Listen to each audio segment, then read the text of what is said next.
I know, and it was so funny because I actually didn't get into the fashion world.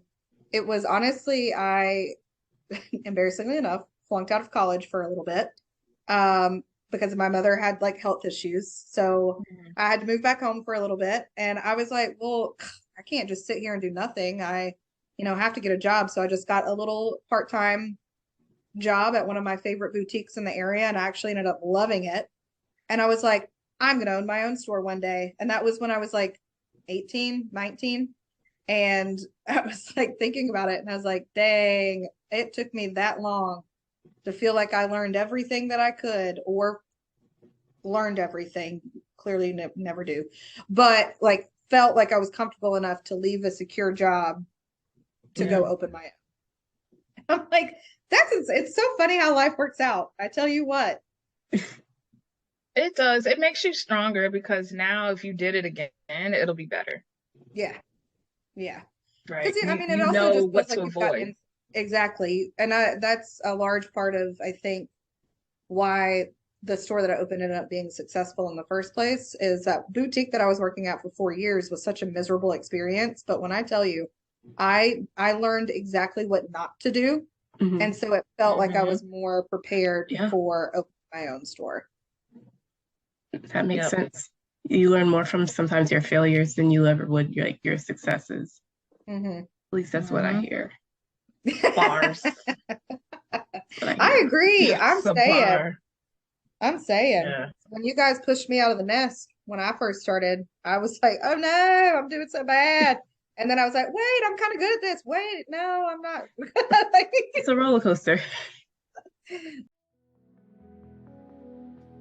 Welcome to the Analytical Rewired, the best place to discuss various obstacles, limitations, challenges, behaviors, and how to overcome them in business.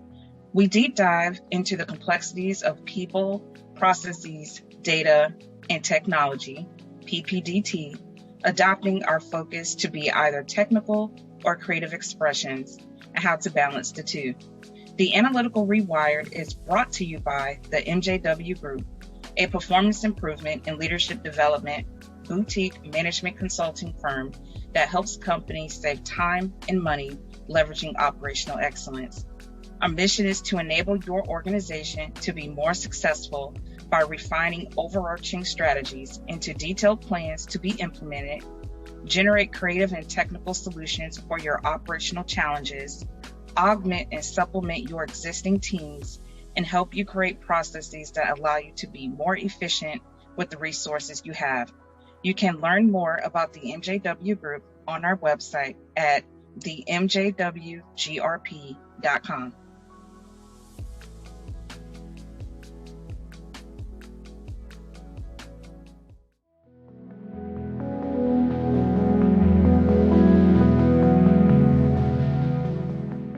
Welcome to the Analytical Rewired. I'm your host, Jennifer White, CEO of the MJW Group. And today I have my co-host with me, Sarah Ashley. How are you? I'm good. How are you? I'm doing well. We also have a co-host today, Brittany Jones. How are you? I'm doing fine, thank you. Awesome. So the ladies are here today. We're doing a behind the scenes recording. So this episode, we're going to feature Sarah Ashley, our creative STEM project manager here at the MJW Group. So Sarah, why don't you tell everyone your background, what you do for the MJW Group today? Yeah, absolutely. So I am as she said, the Creative S.T.E.M project manager for the MJW Group. So at the moment, I handle the PR and marketing for the team, as well as our community engagements, our professional affiliates. I wear many a different hat, but those are my core focuses. And prior to this, I was actually in retail for 10 years-ish, 10, 11 years. Um, and I did everything from part-time sales associate all the way up to recently owning my own e-commerce business. Um, and I loved everything about it, the fashion, all of that jazz. But I also really loved the tech side of things. So for about 4 years, I managed a small boutique that was in Charlotte. I helped the owner get it up and running, so I'm very familiar with startups. But I ended up seeing kind of like a hole, or noticed that there was something that we were missing from the business, and decided to build a website, even though I had never done it before.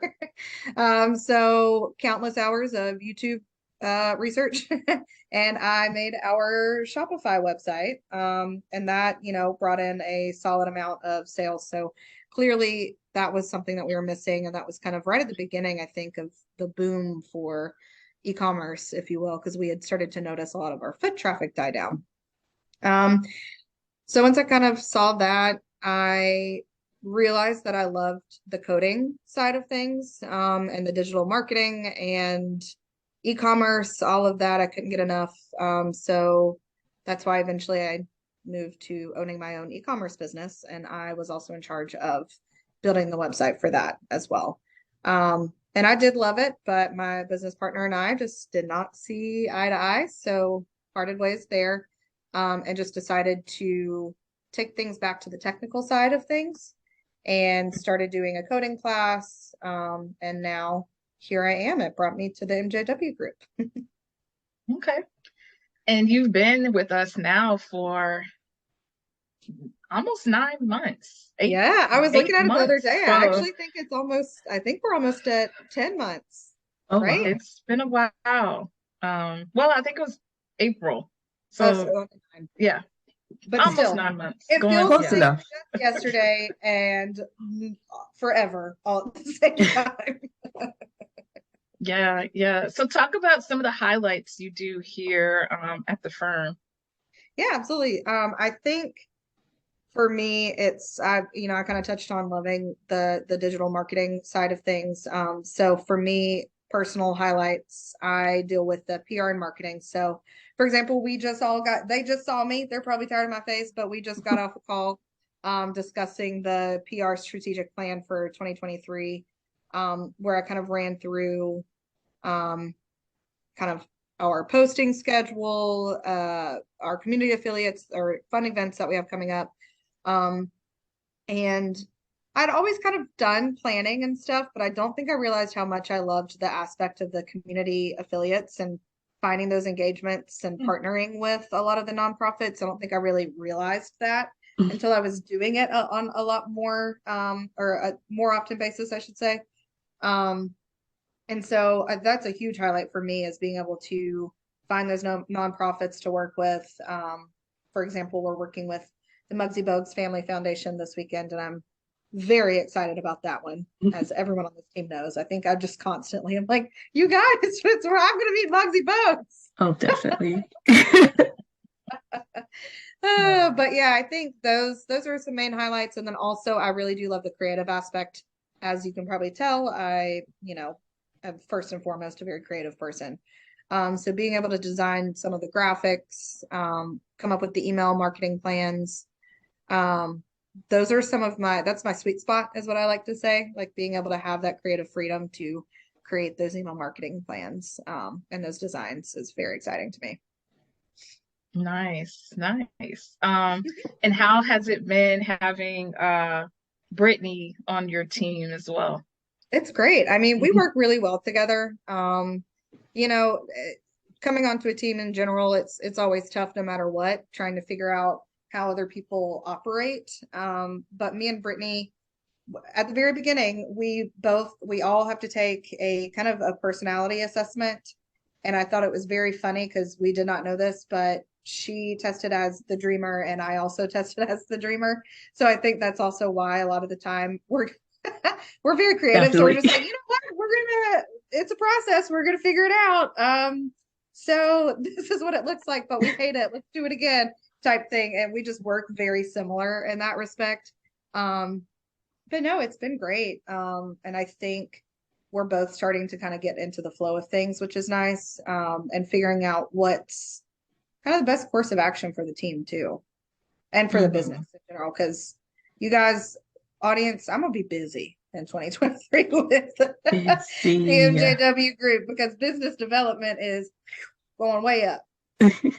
Yes, we are we're spending our efforts there. So it's funny you say that because being so creative, I'm the opposite, even though I am a dreamer as well, but I'm very left brain. I love logic and analysis and being, analytical, hence the analytical rewired.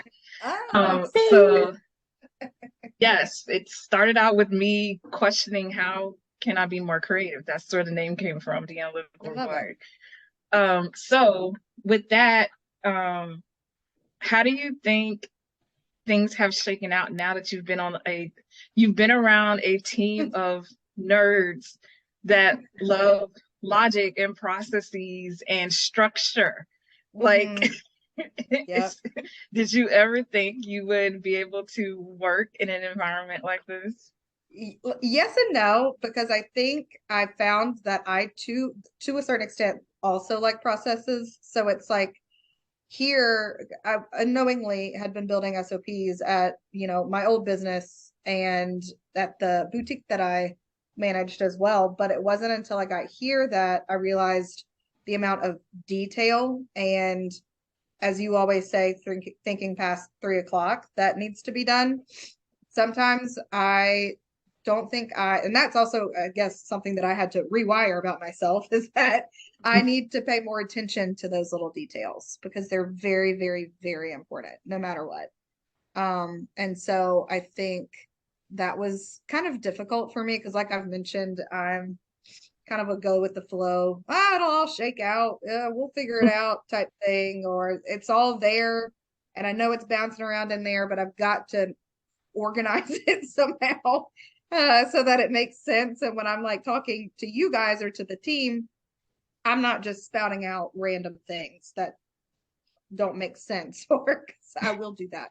And I do apologize. Sometimes I shouldn't go off onto the nether region, but either way, no, I did not really kind of expect that for myself, but I have kind of seen that change too, with the practice of writing SOPs and just getting into the flow of creating those processes for both myself and like the marketing team in general. So for Brittany as well. Because I remember writing my first SOP for you guys, and I was like, "What is this?" And Yes. I had sent it through the approval workflow, and obviously it got trashed. It was torn down. There were so many things that I needed to put in there, and and I put it to the side for a while because I was like, that was so bad. I really can't look at it again. Give me some time. And when I circled back, I was like, who wrote this? I got mad. I genuinely was like, who wrote this? And then I realized it was me. So, and then I Yeah, but turned look back. at you now. I know, see, like Right. the evolution, I think, of like some of my early documents into now after only like 9 months. I'm like, hey, look at me. I do know what I'm doing when it comes to processes. Might take me a second to shake it out, but we get there. Yeah. So now looking at it hindsight, do you think other marketing agencies or, digital marketing agencies, do you think they can benefit from being more structured and more organized, or just like small businesses that have e-commerce sites on Shopify or, 100, WooCommerce or yeah, yeah. 110, 12,000%.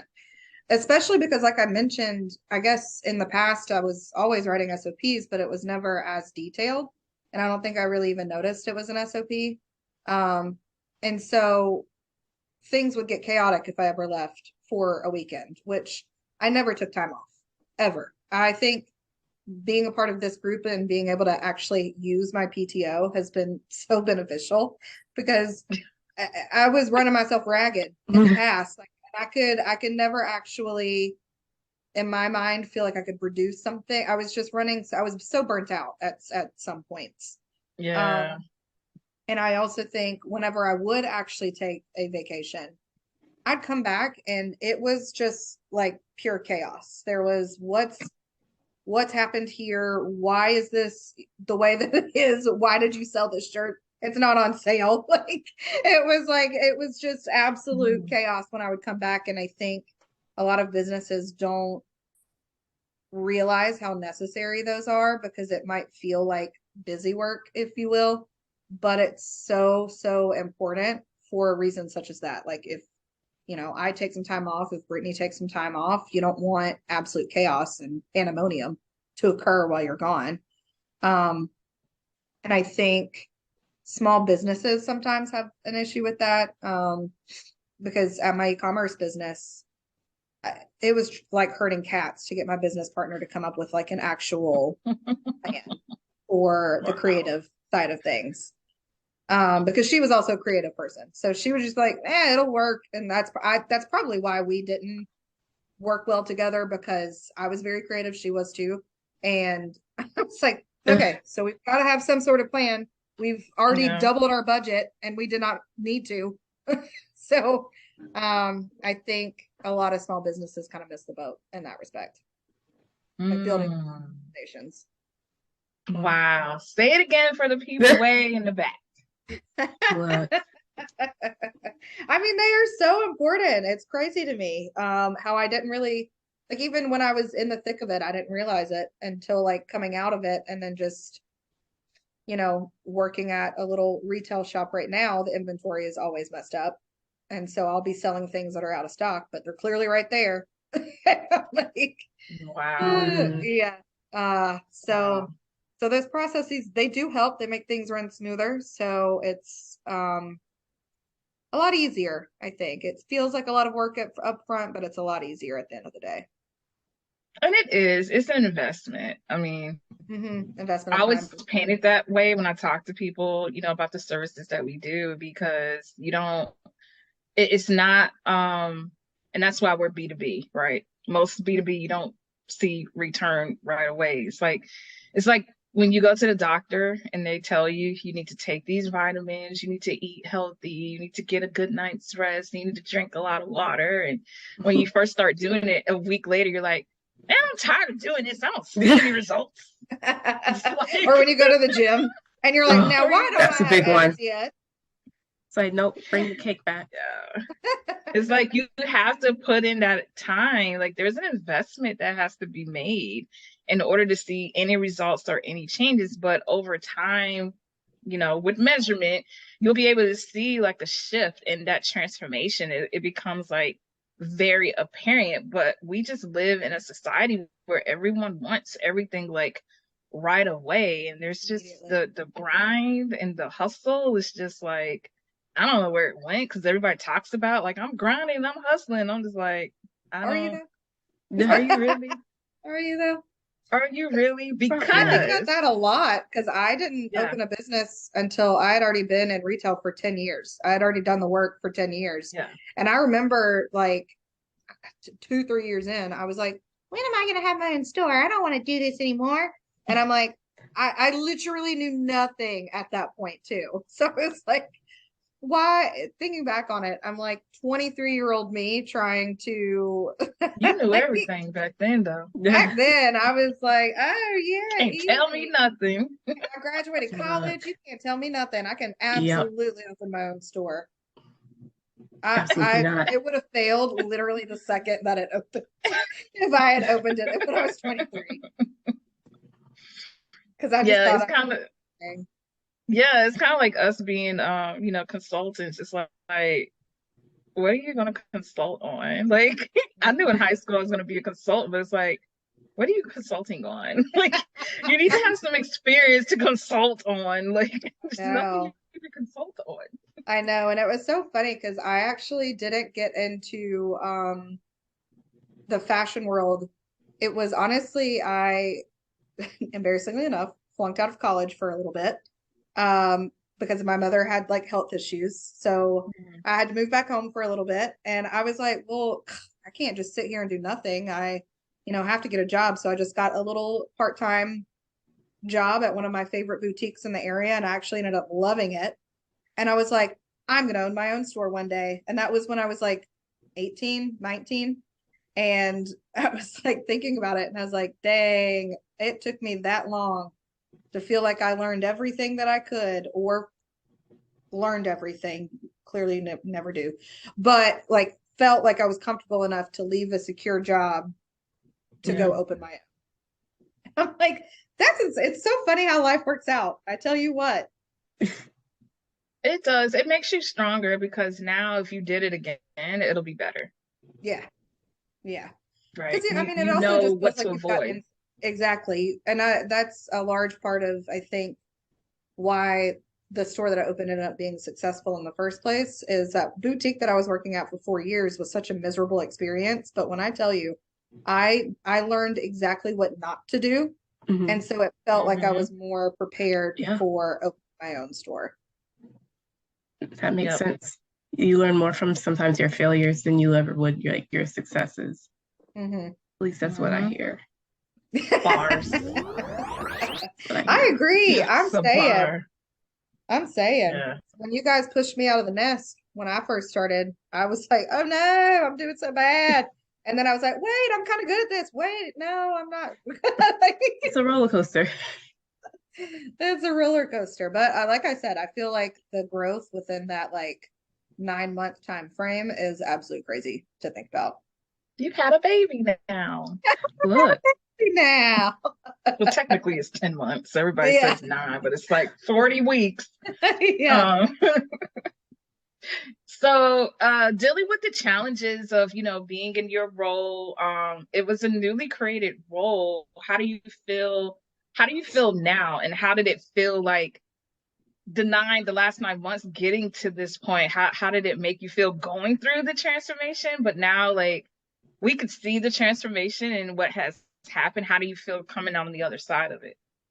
It feels good, but I will say I don't ever believe in being complacent. Right. So always wanting to do something better is where I'm at mindset wise. But I just remember when I was first starting, because I was also part-time when I first started. Mm-hmm. But I was like, now I gotta do what? Now I do what? What do I do? I think it took me until probably month 5 that I was like, oh, okay, so this is my job. Like, Yeah. I've got it. I'm good at this. But I think coming out on the other side, it kind of also gives me that obviously that hindsight of what I could have done. So going back to my mistakes have now made me figure out what to do for my future plans for the MJW group for the marketing at least. Mm-hmm. And I feel like I kind of came out on the other side with a tad bit more knowledge, but I always feel like I said, there's more to learn. There's more to kind of figure out with this, and especially to take it to where we want it to be for 2023. Because I just feel like I've barely even scratched the surface for the marketing. Like I'm not there yet. I'm just kind of Yeah. We have a long way to go, but we're gonna get there. a long way and a lot of we work. sure will. We sure will. I have no doubt about that.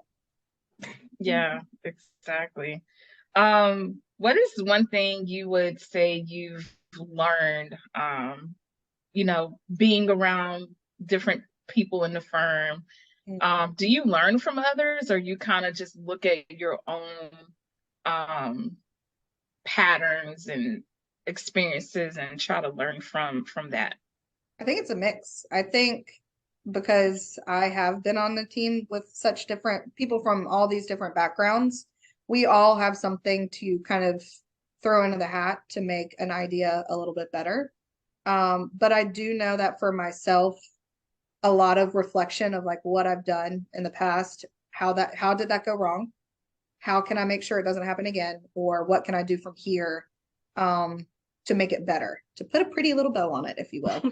Um, I think it's like I said, it's a mix of that for me. Um, and also I think I personally need to pay more attention to the detail. And like I said, as you always say, think past 3 p.m. I think whenever I'm doing something, that little your little voice is in the back of my head now going, Oh my gosh. and I'm like, oh God, yeah, you're right.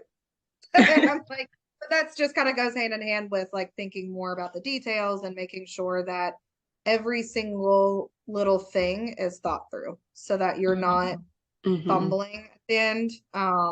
Or whenever you're getting to you know, the event, for example, the event on Saturday, I'm like, what's the parking lot? I think Terry's very upset with me because I'm like, what's the parking lot? It's going to be cold, so let's all wear layers. It's like things like that that I've started to kind of notice in myself a little bit more too, that I've started to pick up on, like details of that sort. That is awesome. Oh my God. Are you so excited that you have a little voice in the back of my head now? No, I'm The whole not. spot. Living there rent free. No, I think that's a good thing though. It's out. As long as Because it I'll be doesn't writing take an SOP over. or something, and I'm like, what else could I include on this SOP? It's funny. Brittany, what questions do you have for Sarah? Yeah, it definitely coming from the type of business that you were doing, something so creative and then switching into something coding. How has it been merging like your technological side and then your creativity together? It's been very interesting, because like I said, I do really enjoy that technological side, but the creativity I notice is where I can actually perform my best. So for me, it's actually working on the website. We just did that website functionality audit. And it turned out a lot of the suggestions that we wanted to do ended up being a coding aspect. So I had to actually go and do what I had learned. And I was like, oh, this is so exciting. Like it was something as simple. Oh gosh, what was it? Oh, putting an underline on the header or something. And I was like, oh, I did it. It was like really tiny things like that. I think being able to put the two together was like just so mind blowing to me because I was thinking about the way that I used to be, and I would just be like, all right, watching a YouTube video for I swear an hour, and it would be like one line of code. I was like, okay, I did it, and now I can get things done in like 5 minutes. So I think being able to kind of combine the two has been very exciting for me, but that's also why I did like the coding aspect, because styling a website is chef's kiss to me. I absolutely love it. It's my favorite thing. And so being able to kind of merge those has been ideal. I love it. Yeah. Oh, what a Is that all, time. Brittany? Code. Huh? I said, is that all? All the questions you have? Oh man. I mean, she hit some of the points, like what she's learned as far as being with the MJW group and how she's grown, and just seeing in honestly a short amount of time how much you caught hold to, I think, the essence of what we try to do, which is implement processes and really try to get you to look at the details as a creative. That's very hard to do because I think we see things in a broad spectrum a lot of times. And we're like, how do we jump from here to there? We always have great ideas, but then sometimes in the midst, we're just kind of like, how do oops. Like, what do you mean we have to color that one that color? No, it's like what? Yeah, things like that. So this is how I look at it. So remember when you were like a kid and your parents gave you like your first coloring, pretend it's a coloring book, gave you your coloring book. You're like, here's one of your, these are all my Christmas pens and pencils. Here's your colors. Go ahead and color. And then people like us come along and we're like, color in the lines. Oh, you would have hated me. I was like, accurately everywhere. Yeah, I was like, what do you mean she can't be blue? What? Of course she can. I'm gonna color her blue if I want her to be blue. So I would give the color by numbers books, because I'm like, okay, number 5 is blue, number 7 is green, so make sure you color in the lines with the right color. Not the right color. That is actually really funny to think about. I would love to poll people on that and be like, did you ever color in the lines, or did you color outside of the lines when you were young? Yep. Create a poll on LinkedIn. Let's see what people say. Actually, that's a great idea. I'm going to do that. Definitely. I'll be your first one outside of the lines. Thank you.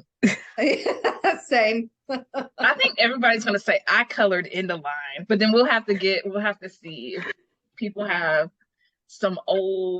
their parents have some old, drawings and things to see what they used to do.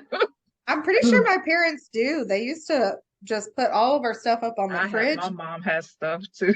Yeah, We and I'm do. pretty sure my mom still has stuff where I just like was like, okay, Like, why would you your keep cake is that? ready.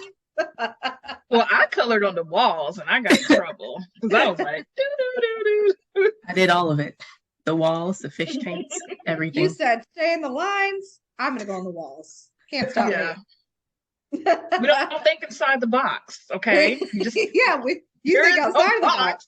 It started early, Jennifer. It started early. Did. It started really early for me. Now that I think about it. That's funny. All right. I think we can wrap up here. Thank you, Sarah, for being a part of our behind the scenes for the Analytical Rewired. This was interesting It was to hear fun. your perspective on how things have been going for you in your department. Any parting words? I've said it already, but do not ever be complacent. Always try to better yourself. Bars. That's deep because that cuts. It It hurts.